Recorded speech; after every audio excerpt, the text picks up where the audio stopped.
Olá pessoal, sejam bem-vindos ao canal. Hoje, a pedido de um inscrito, eu vou falar sobre a Inquisição. É um tema polêmico, cercado de mitos e exageros. Será que a Igreja Católica realmente matou milhões de pessoas? A Inquisição foi pior do que outras formas de justiça da época? E qual foi o verdadeiro impacto dela na história? Se você gosta desse tipo de conteúdo, já deixa seu like e se inscreve no canal para não perder os próximos vídeos. Agora vamos ao assunto. O que foi a Inquisição? A palavra Inquisição vem do latim inquisitio, que significa investigação ou exame.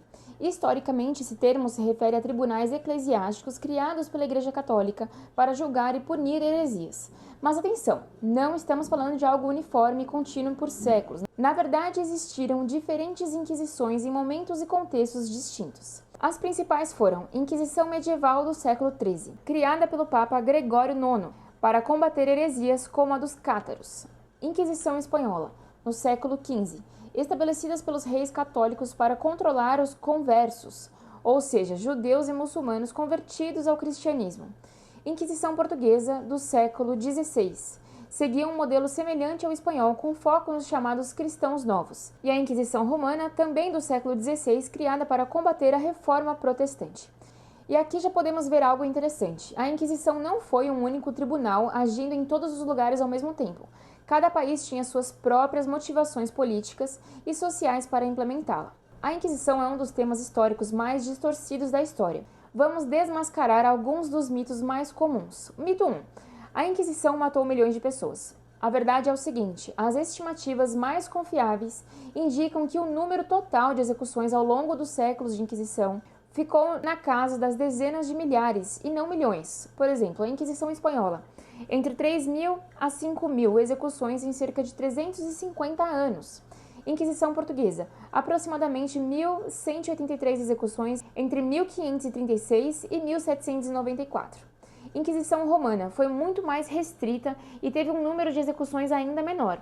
Ou seja, a ideia de que a Inquisição foi um genocídio católico é simplesmente falsa. E o mito 2, a Inquisição perseguiu e queimou milhões de bruxas. E a verdade, diferente do que muita gente pensa, a Igreja Católica ela foi cética em relação à bruxaria.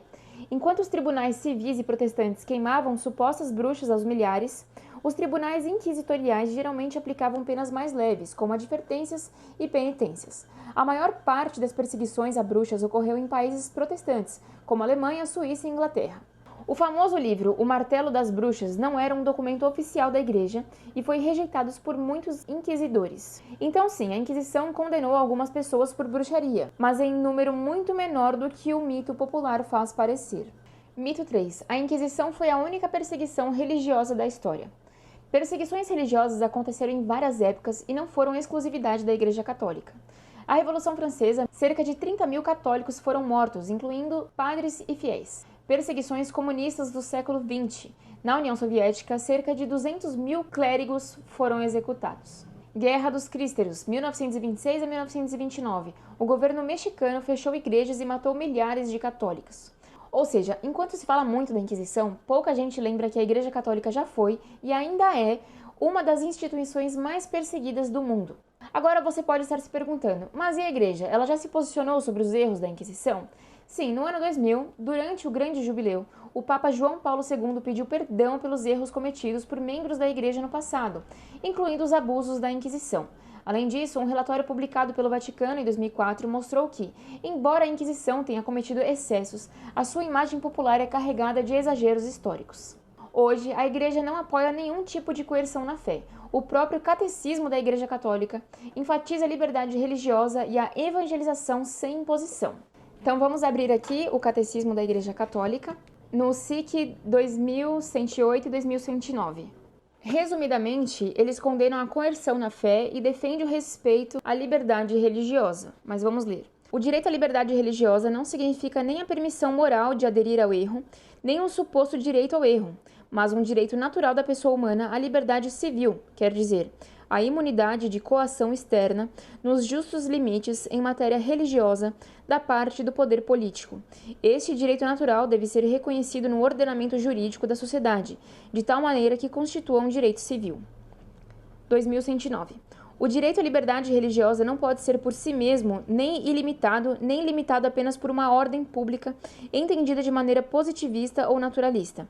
Os justos limites que lhes são inerentes devem ser determinados para cada situação social pela prudência política, segundo as exigências do bem comum e ratificados pela autoridade civil, segundo normas jurídicas de acordo com a ordem moral objetiva. E o SIC 2116-2117.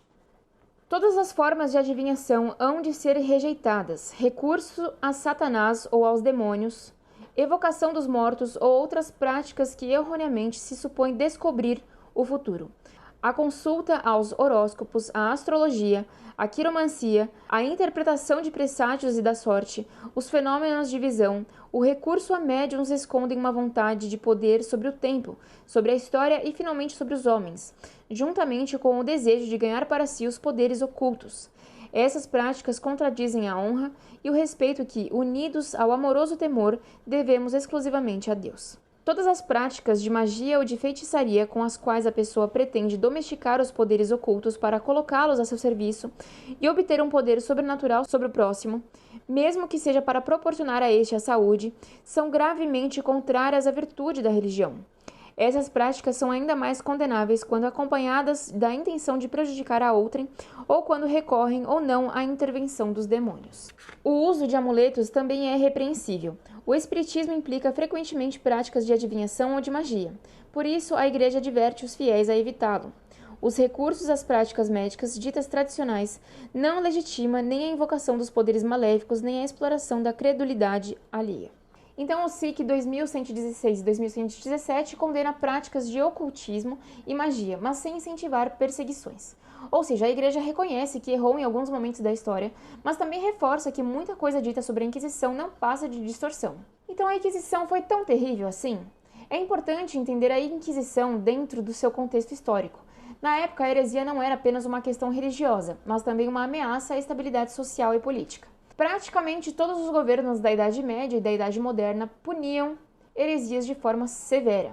Se compararmos com outros tribunais da época, podemos perceber que, embora tenha sido uma instituição controversa, a Inquisição não foi a única a cometer abusos. Além disso, muitos dos relatos sobre a Inquisição foram exagerados ou distorcidos ao longo dos séculos, especialmente após a Reforma Protestante, quando as críticas à Igreja Católica eram usadas como propaganda.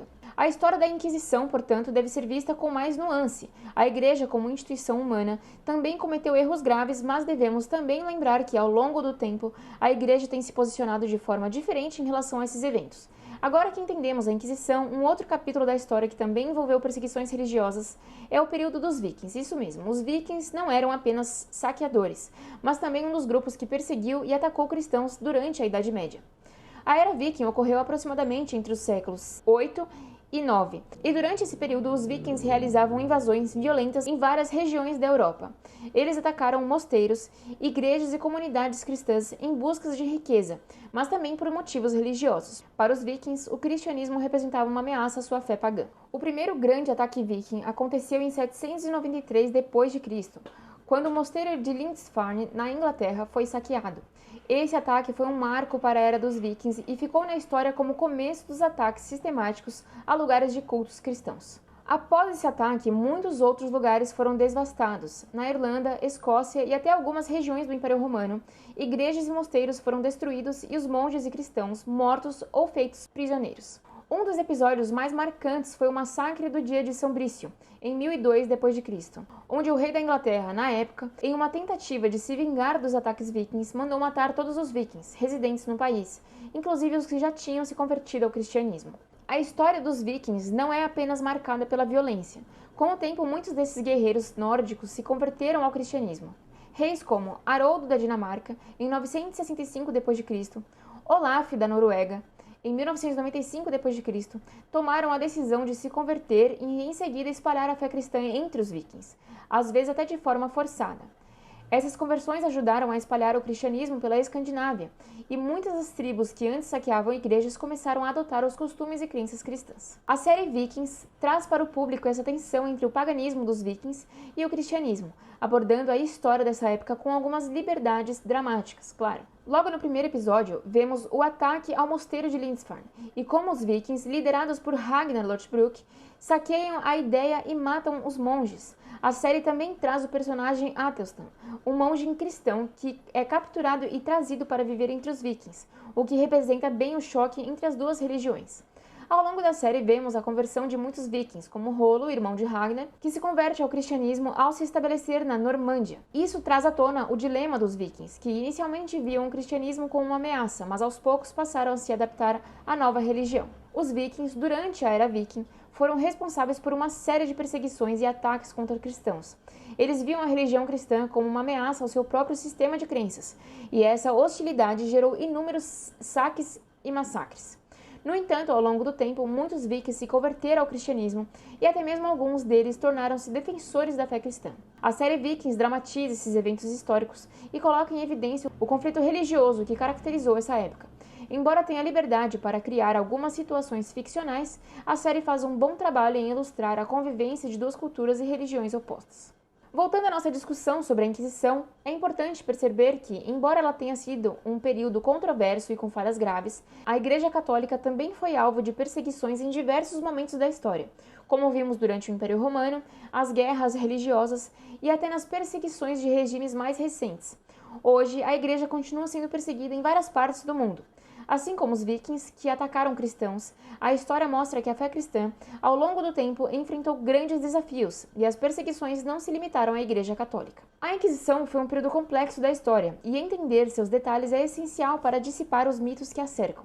Não podemos negar os erros cometidos, mas também é importante não cair na tentação de simplificar demais os eventos ou de usar esses erros para condenar a totalidade da Igreja. Para recordarmos um ponto principal da perseguição, vale lembrar dos santos mártires. A Igreja Católica venera muitos santos que foram vítimas da intolerância religiosa e da opressão do Estado ou de autoridades civis e religiosas, o que contradiz a ideia de que a perseguição aos supostos hereges ocorreu em conformidade com o Evangelho. O martírio é um testemunho cristão. O próprio Cristo foi condenado por um tribunal religioso e morto pelo Estado, mostrando que a coerção na fé não é um princípio cristão. Seguindo seu exemplo, muitos santos foram perseguidos por não negarem a verdade e não por imporem a fé pela força. A verdadeira fé não se impõe pela força, mas é testemunhada pelo sacrifício pessoal, pela verdade e pelo amor. Se alguém quiser vir após mim, renuncie-se a si mesmo, tome a sua cruz e siga-me. Eu espero que esse vídeo tenha ajudado a esclarecer um pouco mais sobre esse tema tão polêmico. Se você gostou do conteúdo, curta, compartilhe e se inscreva no canal para mais vídeos como este. E claro, deixe sua opinião nos comentários. Quais são as dúvidas sobre a Inquisição? Vamos continuar esse debate nos comentários. Até o próximo vídeo.